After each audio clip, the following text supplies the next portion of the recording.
যাই হোক আমি সাইদিকে ফাঁসি দিয়েছিলাম এইটুকু শুধু এইটুকুই বলি।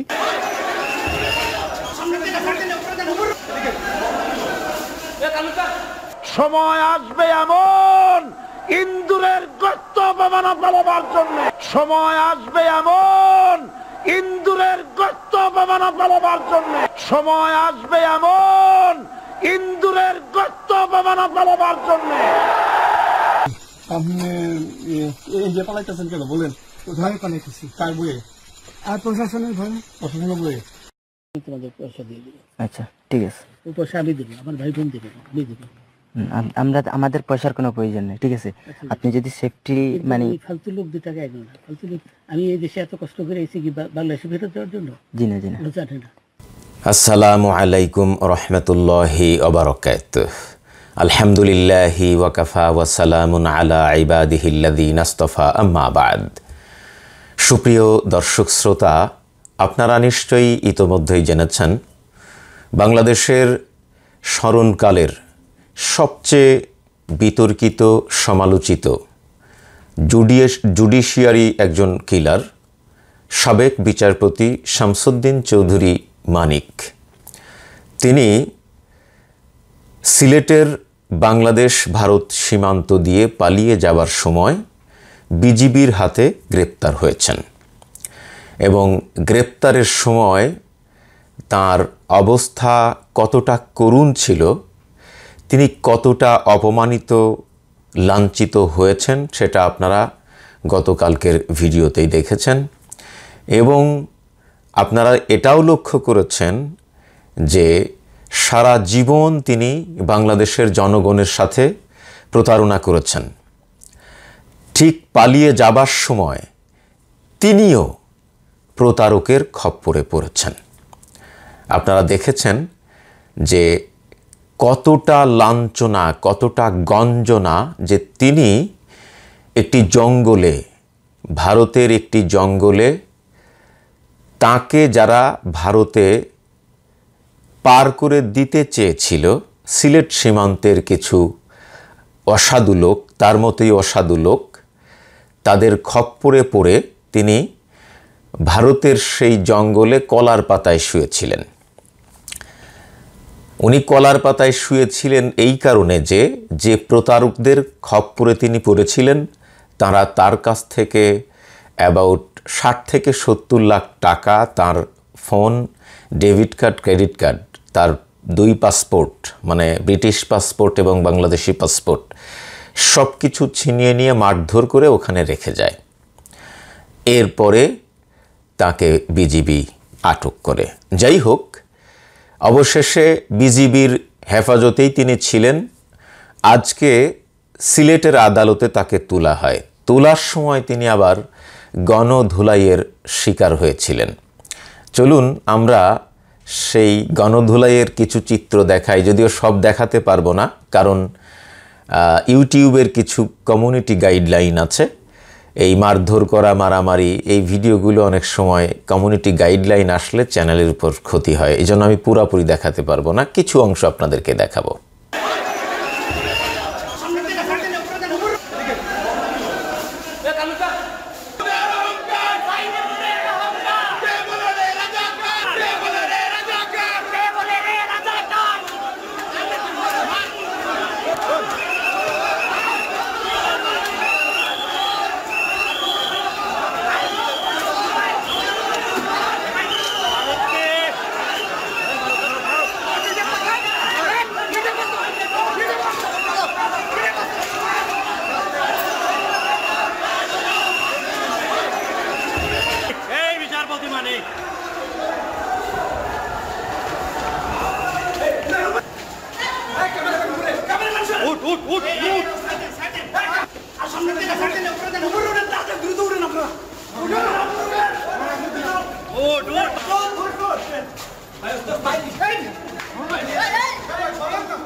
দর্শক, আপনারা নিশ্চয়ই দেখেছেন যে গত কিছুদিন আগেও তার দমভক্তির শেষ সীমানায় তিনি পৌঁছে গিয়েছিলেন। আমরা অনেকগুলো প্রবাদ জানি, পিপিলিকার পাখা গজায় মরিবার তরে। ইংরেজিতে একটা প্রবাদ আছে, access of anything is very bad. তো ওনারা মানে এত বেশি সীমা লঙ্ঘন করেছিলেন যে দুনিয়াতেই আল্লাহ তাআলা তাদের সেই সীমা লঙ্ঘনের মানে এক ধরনের বিচার আল্লাহ তাআলা দেখিয়ে দিলেন। চূড়ান্ত বিচার কিন্তু কিয়ামতের ময়দানে হবে। দুনিয়াতেই ছিটে ফোঁটা দেখিয়ে দিলেন আর কি। মানে আমাদের দৃষ্টিতে এটাই অনেক বড় প্রতিশোধ মনে হচ্ছে যে এতটা অপমান, এতটা লাঞ্ছনা, এতটা গঞ্জনা, মানে তার পৃথিবীটা কত ছোট হয়ে এসছে। যে শেখ হাসিনার দালালি, তেলবাজি, পদলেহন করেছে ক্ষমতায় থাকার জন্যে, বড় পদ পাওয়ার জন্যে, সুযোগ সুবিধা পাওয়ার জন্যে, টাকা পয়সার ভাগিদার হওয়ার জন্যে, মানে তাকে যে আজকে লায় দিয়ে দিয়ে উপরে উঠিয়েছেন, কোথায় আজকে সেই শেখ হাসিনা চৌধুরী, শামসুদ্দিন চৌধুরী মানিক? কোথায় তোমার সেই মনিব, যার উপর ভরসা করে তুমি এত দমভক্তি করেছিলে, এত অহংকার করেছিলে? কোথায় তোমার সেই দমভক্তি? দেখেন, মানে জনরোষ কাকে বলে, গণরোষ কাকে বলে? মানে এত পুলিশ, এত সেনাবাহিনী মোতায়েন করার পরেও তাকে কিন্তু অলমোস্ট রক্ষা করা যায়নি। তো চলুন, আমরা গতকালকে তার কিছু দমভক্তি দেখিয়েছিলাম, আজকেও দমভক্তির একটা চিত্র আপনাদেরকে দেখাই। তিনি কতটা মানে কনফিডেন্সের সাথে, কতটা মানে অহংকারের সাথে কথাগুলো বলেছিলেন, সেই কথাগুলো আমি আজকে আপনাদের সাথে শেয়ার করতে চাই।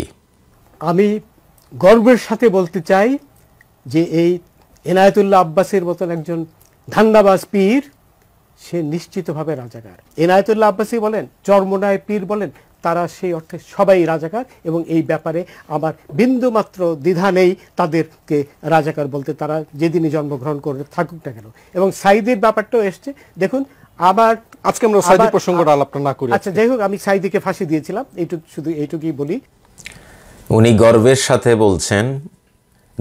সাথে বলছেন যে উনি সাইদিকে ফাঁসি দিয়েছিলেন। মানে সঞ্চালক তাকে থামিয়ে দেওয়ার পরেও মানে তার এই ভিতরের গর্বের, ভিতরের অহংকারের, মানে উনি ভাবছেন উনি জাতীয় বীর, উনি একটা বিরাট কাজ করে ফেলেছেন, এটা না বললে মানে টক শো অসমাপ্ত থেকে যাবে, অসম্পূর্ণ থেকে যাবে। এই জন্য সঞ্চালকের বাধা উপেক্ষা করে তিনি গর্বের সাথে বললেন যে আমি সাইদিকে ফাঁসি দিয়েছিলাম।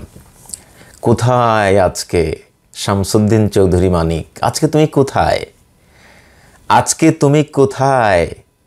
মহান আল্লাহ সুবহানাহু ওয়া তাআলা তিনি যে মানে সবচেয়ে বড় বিচারক, তিনি যে সকল বিচারকের বড় বিচারক, সেটিকে আজকে প্রমাণ হয়নি? হয়েছে কিন্তু। যাই হোক, আজকে তাকে আদালতে হাজির করানো হয়। আদালতে হাজির হওয়ার পর তার পক্ষে কোনো আইনজীবী ছিল না। এমন কুলাঙ্গার, এমন জাতীয় বেয়াদবের পক্ষে কেই বা আইনি লড়াই করতে আসবে?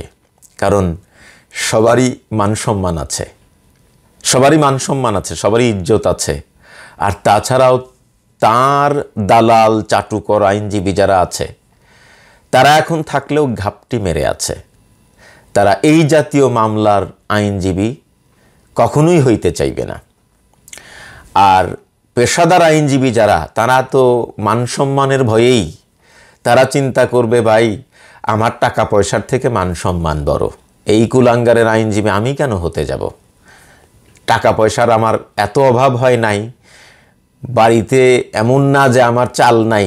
আজকে এই মানে শামসুদ্দিন চৌধুরী মানিকের টাকা না পাইলে আমার মানে হাঁড়ি জ্বলবে না, বিষয়টা তো এরকম না।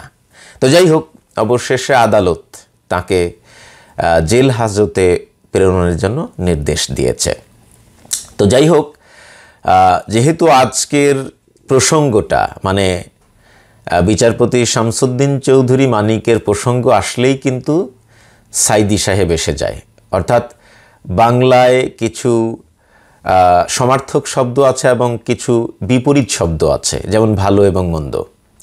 বাংলাদেশের মানে বিচার অঙ্গন বা জুডিশিয়ারি এমনই একটি জায়গায় এখন পৌঁছেছে যে মানিকের বিপরীত শব্দ হচ্ছে সাইদি, আর সাইদির বিপরীত শব্দ হচ্ছে মানিক।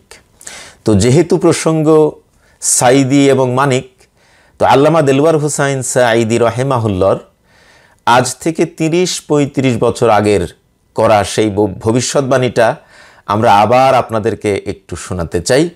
আমার কাছে কেন জানি মনে হয় তার এই কথাগুলো যেন মানে উনি গতকাল বলেছেন, কথাগুলো বারবার শুনতে মন চায় এবং আমি বিশ্বাস করি আপনাদেরও শুনতে ভালো লাগবে, এবং কথাগুলো কিন্তু চাক্ষুষ সত্য কথা। আমাকে কথা বলতেই হবে ইনশাআল্লাহ, কারণ আগামীতে আবার আপনাদের সাথে দেখা হবে কিনা আমি জানি না। কথা বলতেই হবে। বসেন, কেউ দাঁড়িয়ে থাকবেন না। আমি দেখতে পাচ্ছি বাংলাদেশের ভাগ্য আকাশে উত্তর গগনে কালো মেঘ জমা হয়েছে, ঝড়ের পূর্বাভাস লক্ষ্য করছি। যদি মোকাবেলা করতে না পারেন সক্ষম ভাবে, এমন অন্ধকার গাঢ় কালো অমাবস্যার রাত আসতে পারে যার সুবে সাদেক হওয়া অসম্ভব। সুতরাং আপনারা কি কাপুরুষের মতো কাফের মুশরিকদের গোলামি করে মরতে চান? বিড়ালের মতো 500 বছর বেঁচে থাকার কোনো লাভ নাই। সিংহের মতো 1 ঘন্টা বাঁচতে চাই। আপনারা নিশ্চয়ই শুনেছেন এই বক্তব্যটা, অবশ্যই আপনারা মানে সবসময় শোনার চেষ্টা করেন। এই বক্তব্যটা তিনি রেখেছিলেন আজ থেকে প্রায় 30-35 বছর আগে। ওনার 30-35 বছর আগের বক্তব্য আসলেই বাংলাদেশে ফলে গিয়েছিল। সত্যি ঘন কালো অমাবস্যার রাত এসেছিল এবং জাতি হিসাবে আমরা প্রায় বিশ্বাস করে ফেলেছিলাম যে এই জগদ্দল পাথর হয়তো আর কোনোদিন নামানো যাবে না। বাট আল্লামা দেলওয়ার হুসাইন সাঈদীর ওই যে শেষ বক্তব্যটা, যে বিড়ালের মতো 500 বছর বেঁচে থাকার লাভ নাই, সিংহের মতো 1 ঘন্টা বাঁচতে চাই।